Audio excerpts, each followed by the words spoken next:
Good afternoon, everybody. My name is Charlotte Appleyard. I'm Director of Development at the Royal Academy of Arts in London. And it's my great privilege this afternoon to be interviewing the inimitable Budi Tek, collector and philanthropist and Chief Executive of the Youth Museum in Shanghai. We're going to be talking about collecting and the influence of private collections on the public sphere and the public domain. But what I want to do to begin with is sort of put some context behind the broader questions. And Budi, I thought it might be a nice way to start off just by talking about your first major encounter with art. What was the first piece or the first artist that made you realise that collecting was going to be a bug for you? Well, everything just happened to be in a very easy way.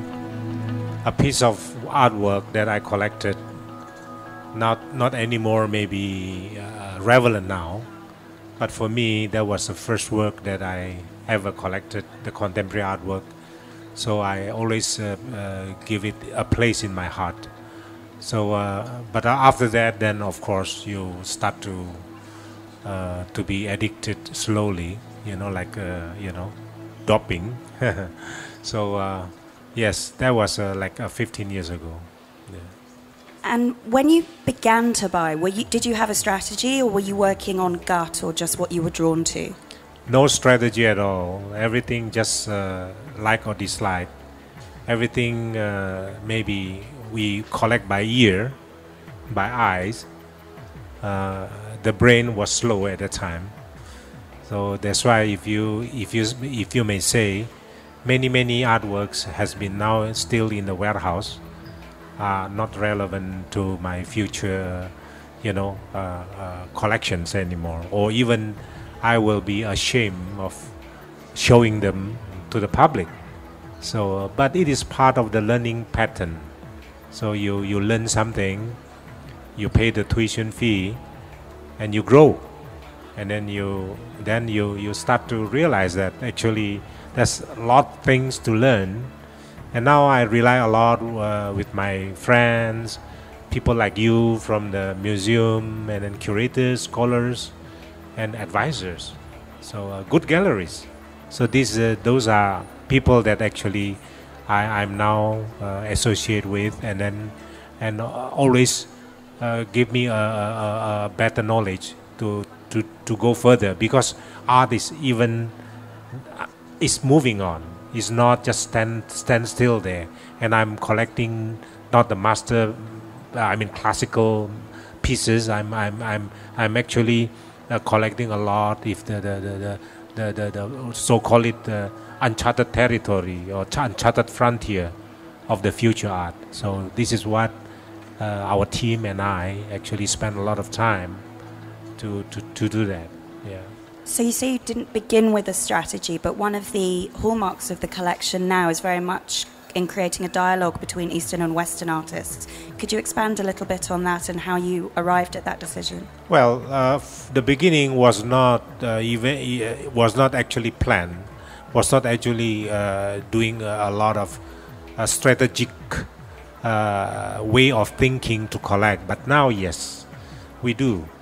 Many people collect because especially first time, they collect because they are wanted to own one piece of artwork, put it hang on, to the wall, and then maybe some of them think of investment. Some of them collect for life, for living, like my friend in Taiwan, very big collector. He said, "Budi, I collect for my life, for my living." For my associate, things. So for me, it's different now because I'm thinking always my museum, how to show it to the people. Is that good for the museum show in the future? So those things actually now occupied my strategy of collection. Yeah. So that's a nice segue into the museum itself, which you founded in 2007. How do you start to think about the story you want to tell about your collection and the stories within the collection itself to a broader public, and in Shanghai, which is a center of Asian art? Can you repeat the question? How do you try to tell stories and create narratives between the works in the collection in order to share it with the broader public? Okay. If actually you should understand the strategy of collections in order to link to the what actually collections for the institution rather than for the personal walls. First, I started collecting Chinese contemporary art, and I'm still doing that. But I actually focus on the timeline of the Chinese contemporary art historically. For instance, from 80s to 90s. Those are periods are so important in the Chinese contemporary art, at the beginning of the Chinese contemporary art. So, like what I discussed with director of the curator of the Guggenheim a few days ago, and they are doing going to be a big show for the Chinese contemporary art show in I think this year, and she visited me twice, and I also have some a discussion with her. I said those period of the so-called movement or even market actually is part of the history of Chinese contemporary art. So don't avoid that. You see, don't avoid that. This is my advice to them. And from 80s to 90s, and then eventually to until now. So this is a kind of timelines that I follow up, and then together with Professor Wu Hong from Chicago University, my academic chairman, so academic committee chairman. So we together actually trying to establish that what is actually the relevance of the Chinese contemporary art in history. But of course, we always try to collect the missing links. One or if I got a piece of work that has been shown in a very important exhibitions in 90s, or Venice Biennale in 93, Sao Paulo Biennale in 94, or even Documenta, what is that, the Castle Documenta works. So I try to actually collect them in order to enrich my collections and to tell kind of the Chinese contemporary art history. Of course, the man here, Uli Sik, he got the most of them already donated to M+, my good friend.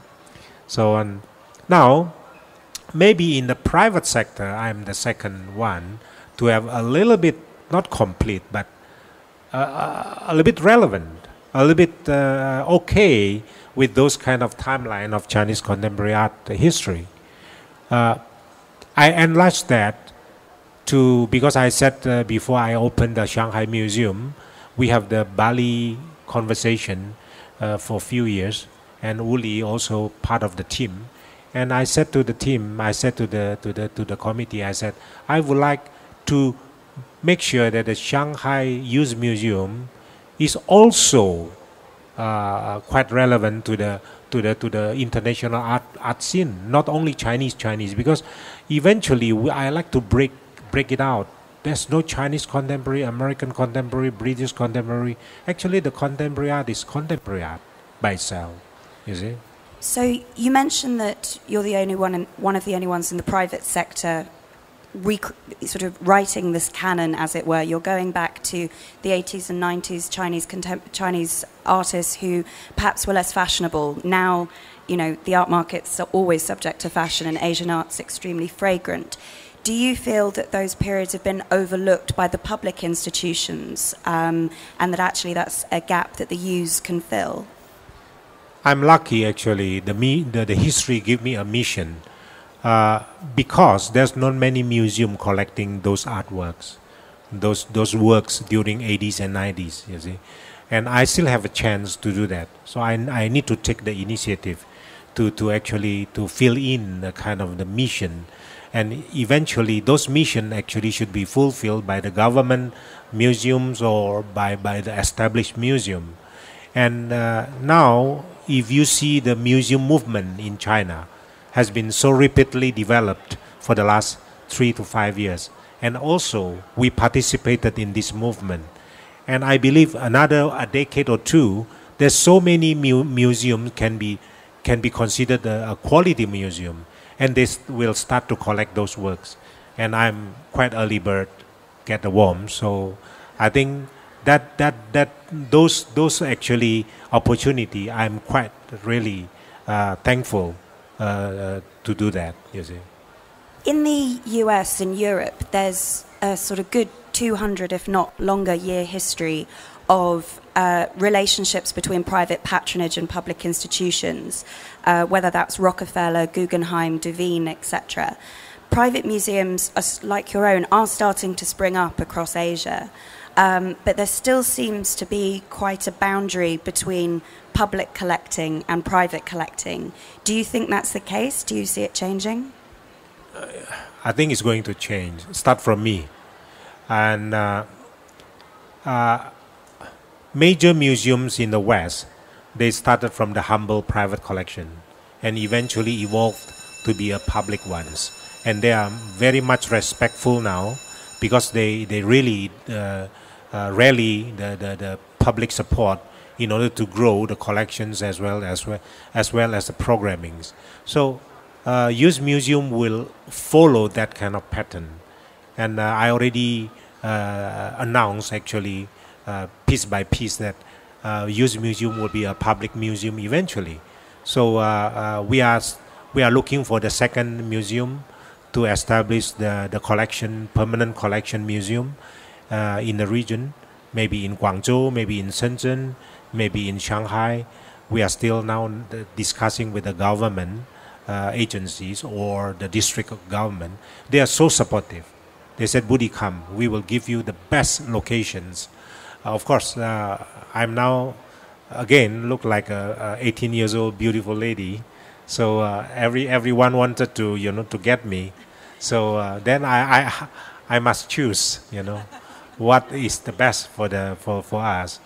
And that one will be eventually a public museum. And we will turn two museums to be owned by the public, like so-called like MoMA, Guggenheim, and following that kind of pattern. Yes. But that's pretty groundbreaking for this part of the world. I'm thrilled that everyone's delighted to have you and wants to have you. But do you find that you have to educate the government, that you have to educate local authorities in the benefits of taking over a private institution, or are you actually being welcomed with open arms? And actually, this is not a secret that I got this particular Vatal disease for the last 1.5 years. So, and because of that, actually changed my horizon of being a human being or being living. Thanks God, still breathing and living.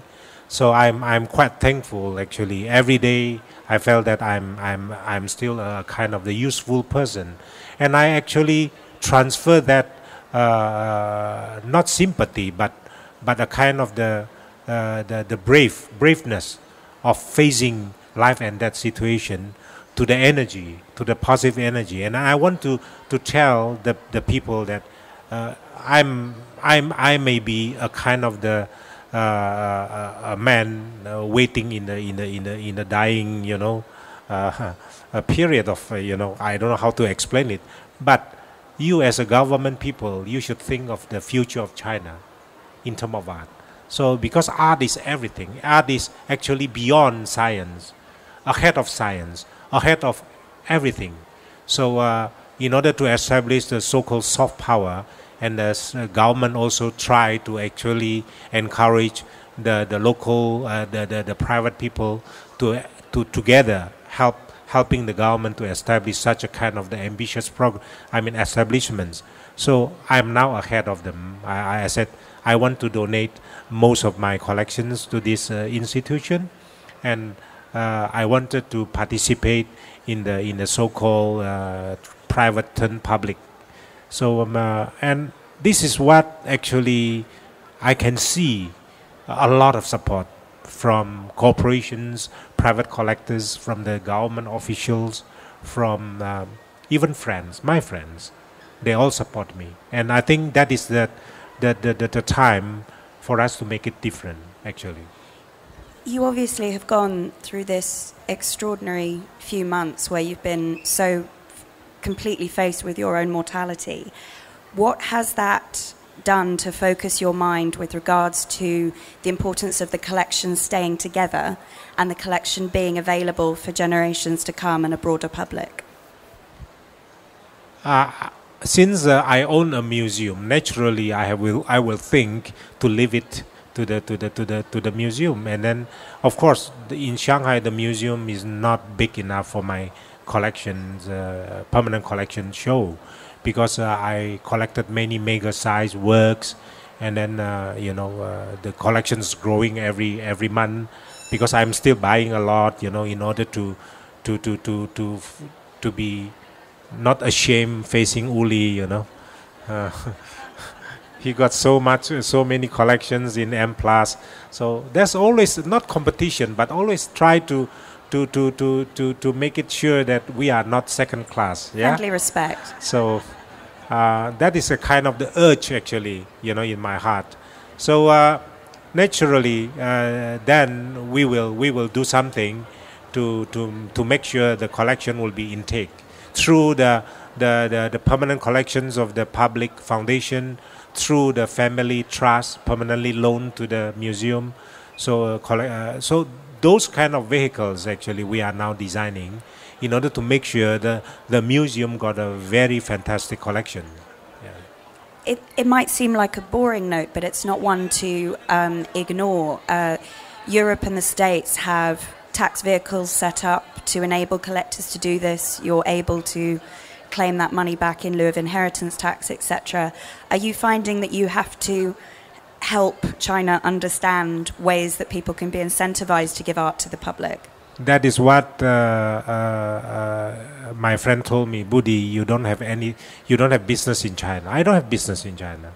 I have been living there for 20 years, and my wife, because I love my wife, so I said, okay, I will move to Shanghai, and I sold my company in Jakarta, and then after that, I didn't do anything in China for the last 20 years. So, and then I didn't have any tax break anyway, So for me, my sound is so loud in China, so I can do whatever I want in order to make sure that they listen my voice in a positive way, of course, in a positive way. So they appreciate me, and they really wanted to help. Surprisingly, so fast, and so much effort from their side actually to help me. And remember, Uli, I think 7 years ago, you tried to establish the same thing actually in China, and maybe at that time was not the time, and then that's why you are so angry, and then you put everything to M+. So, but now they change everything. The mindset, the approach and everything, they change, completely change. So it is a good thing actually. This momentum is the best for us to help this nation to go ahead with the Chinese the contemporary art museum. I'm talking about a contemporary art museum, because a city without a good museum really deserves no respect. So they understand that. China is a complicated country, to say the least, and often exhibitions at even private institutions will have to be approved by cultural bureaus, etc. And you've been collecting privately for many years now, with your own guidance, with your own education, taking advisors where you see fit. Do you see giving a private collection to the Chinese public as a political act? We are giving the collection not to the government.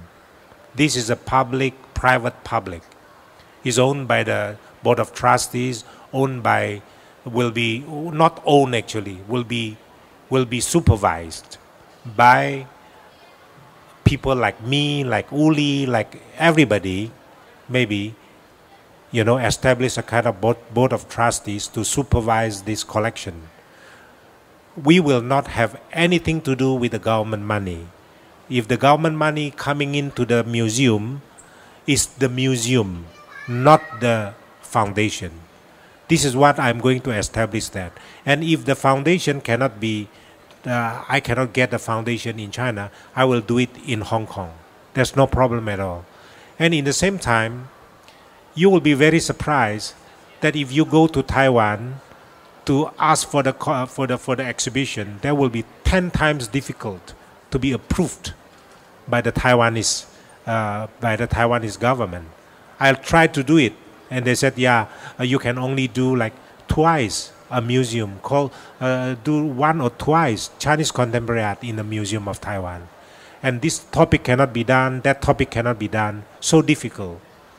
So I'm trying to tell that actually when we are talking here, China already keep changing. It's changing so rapidly that a lot of people may not understand at all, you see. So we must give them a kind of the credit because they are, I can do easily Giacometti shows. There's 250 works of Giacometti being supported by all agencies. If I wanted to put a so-called regulation to regulation way of doing this show, I must come up with 250 million euro for deposit. Just deposit to guarantee that the works will be go back, you know. But I didn't even spend a cent. And when they found it, they approached me together with a friend's embassy. They said, we would like to upgrade this show to be country to country, high level cultural exchange. I said, of course. And they did it. And my wife, as a representative of the museum, signed in front of the deputy premier and the foreign minister of France. So this is the level that actually people may not understand. So they are changing so fast, you know, so friendly to a lot of things now in art. Talking about the Giacometti show, that's actually a very good example of where a private institution can realize something that a public institution isn't always able to do. Public collections are bound by duty to collect, display, and show certain things, whether that's a native artist, whether that's works from the community. And obviously, and I can speak from experience on this side, they're very much bound by budgets. So Giacometti must have been something of a coup for you at the Youth Museum. At that time when actually it started with a humble proposal, 50 works, 70 works. And then after that, we upgraded to 100 works. And then because of the country-to-country collaborations, say I challenged to Catherine Grone, the director of foundation. I said, Catherine, I think we need to do the biggest show of the world because it is already country-to-country. Don't you think so? And then that was in Beijing after the signing. That night, I remember the president of Pompidou skipped the ambassadors of France invitation of dinner. They came to my cafe and enjoyed the celebration together. And eventually, she said to me, Budi is going to be very expensive. I said, no problem. I can rally my friends, to support it. And we need to do the best show of the world. And we did it. And the show considered to be the best, and we are nominated one of the best shows of the world, and we were awarded the best show last year in China. Congratulations. If you were to come back in 100 years' time and visit the Youths, what's your dream for it? What would you like to see if you walked in again? If you're allowed to come back in 100 years, yes. What would you like to see when you walk into the Youth Museum? What would be your dream? Oh, I will be bigger than Royal Academy. I'm 249 years old, so it might take a bit longer. But well, if I really can travel by time, that many things change actually. Many things change. Even me will be changing, and maybe now I'm going to be a monster, but yes. Many things will change. The Youth Museum will be, much better. The experience will be different. and I think as ambitious as me, as a, in terms of doing this job for public now, not for myself. So I like to do it differently. Actually, I'll do, but maybe that's also a kind of the uh,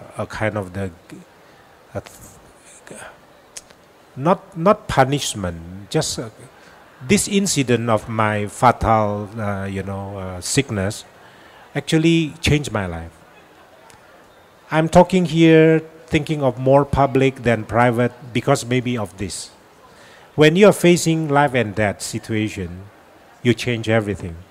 You are not thinking of yourself. For instance, I'm now, my wife always criticized me.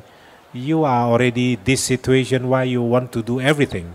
So I said, yes, I want to do not even this. The second museum, turn public museum, this is one initiative that we are going to do that. The second initiative, I rally my friends also, Citibank already on board, and then Sotheby's already on board, and many my mega collectors friends already on board. We will do the second initiative this year in New York to rally donations of artworks, including mine, to the charity auctions to benefit the Johns Hopkins Pancreatic Pancreatic Cancer Research Center. Dr. Ruben, my good friend now, my doctor also, the head of the pathology, so was very happy. And Johns Hopkins is the only institution, in my belief, worldwide, have a chance to do two things. First is the early detection of this disease, because this disease mortality rate is 99%. I wouldn't say 100 because I'm going to live. You see? So 99%. And the second is underfunded, because the populations of this cancer patient, not many, but 99% gone. So because of this, we are going to do that. So I also rally to my friends here, if you have that touch, please contact us and participate, and we will do a huge fundraising either this year or early next year. The benefit will go to the Johns Hopkins Research Center. Yeah. That's fantastically generous of you. I think it's also probably a good moment to open up. It's probably a good moment to actually open up to your friends and the audience to see if there are any questions. Yeah.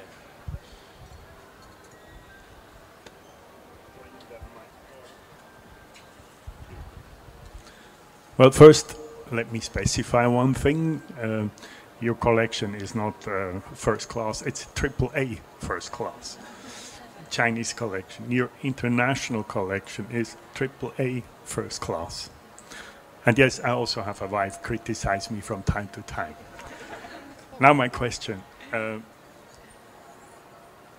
You have been very positive in commenting on the Chinese government policies regarding contemporary art, but do you see a space or a reason or a direction that we collectors of Chinese art should be lobbying the Chinese government, or are you saying no need, or there is no use in doing this, or what's your view on this?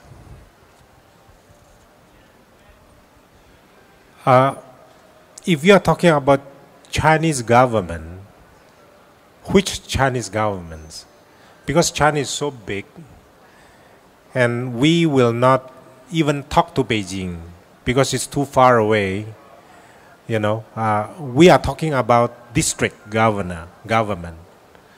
Shanghai district government of Xihui, which the Youth Museum now helped to develop the West Bund Cultural Corridor. 3 years ago, there was no even anything there, empty areas. And the district government said, this is a good concept to develop many museums here, other cultural setups. They invite so many art centers, galleries, artist studios. museums, and then DreamWorks eventually, and then now art fair, very good art fair there, and then many headquarters of cultural setup, build towers there. And that land, that particular land of mine, worth hundreds of millions of US dollars. They build for me, they give me some, not enough lah, some money to help to run. And they're very positive. But may not be every district of government have that kind of vision. I went to Guangzhou or Shenzhen. They said, very much cultural deserts. When I talk to them, they are so hungry and so thirsty about having this kind of setup. So I said to them, yes, as long as you are thirsty, I can deliver the water. You see. So they are different now, completely different. Of course, the government money is not unlimited. They got budget to feed the people, to employ the people. So we are talking about, I said to them, you do not need to spend money. You just give us policy, loosened regulations in order for the private sectors to step in. Because a lot of private sectors understood that, with the museum there, their properties can be increased in prices. So that increase in prices can help to build a good museum. But so many museums has been established in China, they became the empty shell. Because they don't have a collection. You see? So the collection, like a district governor said to me, Budi, your collection is the soul of this district. It's not the physical setup. We are not interested in physical setup. So many physical setup everywhere in China, but they don't have any collection to fill in. So my IP is very, very valuable now. And then because of the collections, and it even really touched them when I surrender my valuable IP to become a public IP. You see, I didn't want to take advantage by using my IP for the self-interest, because many private organizations, they invite me, Budi, what do you want? I can give it to you, as long as your museum will be in this my development. In China, the development is not one tower. You are talking about the whole, suburb or city, So they like something good, like West Bund Cultural Corridor, many museums there, in order to make this district very much attracted to the culture, in terms of culture. So this is what a lot of now this kind of thinking in China. They wanted the real museum, not like before. Not like before you just build a space. Is this a museum? No, not anymore. They understand, you see. And they will learn very fast. And we are taking this advantage to push even further. So this is what my mission now. And you can say it is a change game thing. But I believe that my contribution, I don't know how long, I hope I can live another 30 years. Like my Chinese doctor said, I guarantee you, Budi, 30 years, okay? I hope so. But I must catch up with time. I want to do something. I want to leave something, a memory that can turn me a long life, forever living by the memory of everyone, if I can contribute something to the society. So this is now I'm thinking of that. Maybe it's not that realistic, but I don't care. I'm doing that. That's a wonderful sentiment. Are there any more questions? There is actually a microphone going around if you want to put your hand up. Anyone?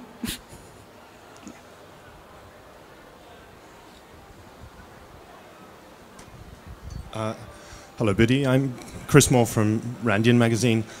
I'd like to hear your thoughts on the Youth Foundation as an educational institution, particularly for the younger generation. I'm very well aware of your daughters at school age, so what are your thoughts for Youth Foundation for fostering the intellectual scope of culture in China and in Shanghai, and particularly for school-aged children? We have the largest department in the youth museum is the education department. So we, together with the district government, the propaganda department, the name was not that sounds very familiar for all of you, but yes, we are making propaganda to the district schools, I don't know, hundreds of schools, and then we established the volunteer team. Now we have like 500 active volunteers, mainly students, and then we do every show. We do a lot of every week. If you go to the museum, we have educational program for kids, for young students, for parents that bring students. So we are doing that, and that department is the largest now in our museum. I'm proud. The second largest, of course, the exhibition department. So yes, education is important. That's why we give free to the primary school student. Every show, there are free admission. The whole student, including the PhD student, as long as they can deliver the card of the student card, half price. So yes, we know that actually our museum or art starts from very beginning. So thank you for asking that question, because it is very important as a growth of the museum, as a growth to learn from the private sector to be a public sector. So and then for the last 3-4 days, I met with LACMA, with Tate, with other institutions. Our collaboration is how this public institution can help us to develop the programming for use, not only in the exhibition but also in education, in programming, in productions, in even how to hang a proper things, how to learn the sponsorship, how to get the sponsorships, those kind of things that we must learn from you. And they are very helpful, because all those people are my good friends, and again they admire my initiative, because I told them this is what I'm going to do, and they also give me a lot of advice how to do it. So I got friends, I got many friends to help me there, you see. So I'm quite grateful about this. Do you rely heavily on that international network of public institutions that have a sort of long history of both education, development, sponsorship, etc.? And do you see them as one of the greatest tools in establishing the Youth Museum as a sort of standard bearer in China? We learn from them, but in the same time, we also develop ourselves. So far, our team, for the last 3 years, we have been doing 18 shows, 18, big and small. Majority of them are local. And my deputy director, only 28 years old. And I told her, when you are hit 30, you must prepare to be a director of artistic director of the Youth Museum. No pressure then. See many big findings in the West, Facebook, and then Instagram, and then they are under 30 years old. Don't underestimate when nowadays young people. My good friend Tatiana Frank, she was a director of a big museum in Lausanne, Switzerland, when she was 30 years old. Now she is 32.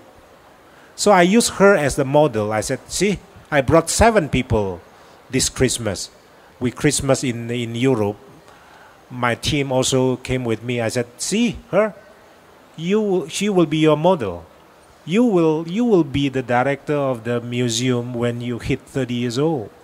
So we are proud of these people, the young people. They are so really but they need more exposure. I believe so. So we learn from many friends, many museums. Maybe Royal Academy can do something for us too. Well, I will not Nice refuse. segue. Yes. So yeah. No, we'd be happy to. I mean, on development, we're completely independent. We don't have a Yes. government grant, so we have to scrimp and save for every pound that we spend. But Yeah. but I have a very big team doing it, and I know from experience of meeting colleagues over here that philanthropy and museum sponsorship is still relatively new territory. And Yes. so in speaking with colleagues over here, you understand that actually a lot of their job is educating companies and individuals on the benefits of supporting the arts, which is why I think your team probably has to spend a lot of time taking people with them as much as actually asking them to sign a check. The weakest department is a sponsorship department. That's never Sourcing true. money. No, for me, because they rely on Youth Foundation all the time. If it is shortfall of funding, they said, "Oh, we look for Youth Foundation." So Youth Foundation now is still the largest donor sponsorship for everything in Youth Museum, but that will change. That will change. If it makes you feel any better, for the first 7 years of the Royal Academy, the largest donor was George III, so you're in good company. Yeah, I'm not maybe as strong as him. Yeah, so we try the best. He's the one that We went try the mad. best. We try our best. Yes. Sorry, I'm dominating the conversation. Are there any other questions from the audience? Vita. Budi, I have a question for you. Well, I've been listening to you that you would like to have your museum go public, and when we talk about public museum in China, and actually it is a term that we always have question marks about in China because it seems that there is not really much public institution in China per se. And every country that you go, you will always like to go to the MoCA, the Montmartre, the Guggenheim, as you said earlier. But, when you go to China, you never really go to any one of these sort of institutions. So I'm sure there is a lot of issue, there's a lot of complication in China that make it different from other country. And as now that you have this big visions in mind and that you're going to make it happen, and what do you think will be the major challenges that you think you are going to face in order to make it on par, to the world-class sort of like public museum for the big, China, let's say? Yes, this is what actually we still are trying to find a way, because so-called public in the West and so-called public in China may have a different understanding. They thought public is government. What we are trying to actually to convince the authorities that there's always in between. There's always in between. So, for instance, the Youth Museum issued license from the non-profit authority, Mingzhenju, non-profit authority. So it's a non-profit organization. Non-profit, we don't pay tax for the ticket income, yeah? For instance, donations, we don't pay tax. But the owner is a limited company because they want to know who is going to be responsible if something is wrong, you see. Then I said to them, which is a wrong setup. The ownership should be a non-profit too. The non-profit foundation is not easy to get it as a private person. For instance, the Giacometti show, at that time, there was a big question from the Cultural Bureau. You are the private museum. How can it be a country-to-country collaboration of high-level exchanges of culture? So they still feel, but eventually they did it. You see, they did it. So now it's very open mind actually.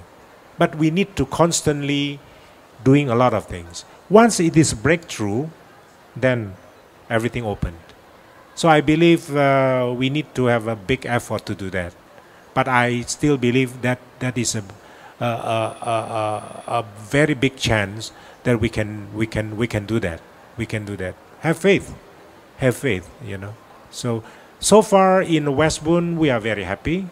We got many major shows, and then popular shows, academic shows, and very serious shows, and very sometime, at the time when there was an interview by the Economist magazine, and then he said to me, the first ever premiere show done in 2014, he was very shocked of what's being seen, the whole setup.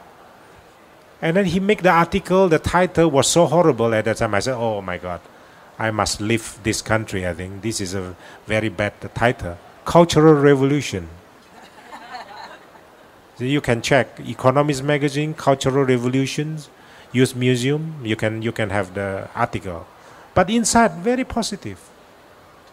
It's very positive. So I think that is what actually we need to change, because I'm the one who actually near the kind of I'm in the game now. I'm in the game. I can feel the change of the temperature toward favored in us in the museum development, and they understand the museum is so important for the country.